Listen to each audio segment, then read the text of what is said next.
দর্শক, ঈদ যাত্রার আরও তথ্য জানাবো। ঢাকা আরিচা ও নবীনগর চন্দ্রা মহাসড়কে গাড়ির চাপ থাকলেও যানজট নেই। সাভারের কাউন্টারগুলোতেও নেই যাত্রীর অতিরিক্ত চাপ। স্বস্তিতেই ঢাকা ছাড়ছেন যাত্রীরা। এ নিয়ে আরও তথ্য জানাতে আমাদের সাথে যুক্ত হচ্ছেন সহকর্মী রায়ান বিন আমিন। রায়ান, ঈদ যাত্রা স্বস্তির করতে প্রশাসন কি পদক্ষেপ নিয়েছে, কি তথ্য রয়েছে আপনার কাছে জানাবেন? আমি এই মুহূর্তে আছি ঢাকা আরিচা মহাসড়কের সাভারের হেমায়তপুর এলাকায়।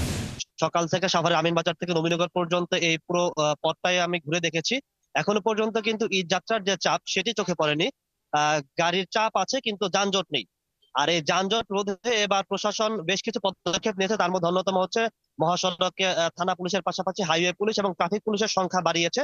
এর পাশাপাশি আছে স্বেচ্ছাসেবী সংগঠন, বেশ কয়েকটি সংগঠন এখানে কাজ করছে ট্রাফিক পুলিশের পাশাপাশি, যারা এই মহাসড়কের যান চলাচল স্বাভাবিক রাখতে কাজ করছে। আর এই ঢাকা আরিচা মহাসড়ক এখন 4 লেন হওয়ার কারণে মাঝখানে আবার সরাসরি লেন করে দেওয়া হয়েছে ডিভাইডার দিয়ে, যার কারণে যান চলাচল এখন বেশ স্বস্তির আগের থেকে। প্রতিবার যেরকম এদিকে থাকে যে যানজট থাকে, বিশেষ করে ঢাকা পার হওয়ার পরে সাভারের নবীনগর, সাভার, তারপর হচ্ছে বাইপাইল এই এলাকাটাতে এবার এখনো পর্যন্ত এরকম কোনো কিছুই আমরা দেখিনি।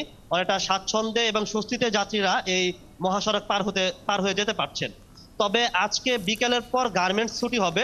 এই গার্মেন্টস ছুটি হওয়ার পর আসলে বোঝা যাবে যে কতটা যানজট মুক্ত রাখতে পারে প্রশাসন এই ঢাকা আরিচা মহাসড়কের এই অংশটুকুতে। কারণ গার্মেন্টস যখন ছুটি হওয়ার পরে কিন্তু একটা বড় যাত্রী চাপ পড়ে যাবে এই মহাসড়কগুলোতে, বিশেষ করে সাভারের হেমায়েতপুর, সাভার বাস স্ট্যান্ড, নবীনগর এবং সাভারের বাইপাইল, জিরানী, চন্দ্রা এই অংশটুকুতে কিন্তু প্রচুর যাত্রী চাপ বেড়ে যাবে। তো মূলত যেটা এখনো পর্যন্ত ধারণা করা যাচ্ছে, সন্ধ্যার পর যানজট বাড়তে পারে এবং ওই সময় যাত্রী চাপও বাড়বে। তো এই ছিল আমার কাছে ঢাকা আরিচা মহাসড়কের সাভার থেকে সবশেষ তথ্য। ধন্যবাদ রায়ান আমাদের সাথে যুক্ত থাকার জন্য। দর্শক, ঢাকা আরিচা ও নবীনগর চন্দ্রা মহাসড়কের সর্বশেষ তথ্য আমরা আপনাদেরকে জানানোর চেষ্টা করছিলাম।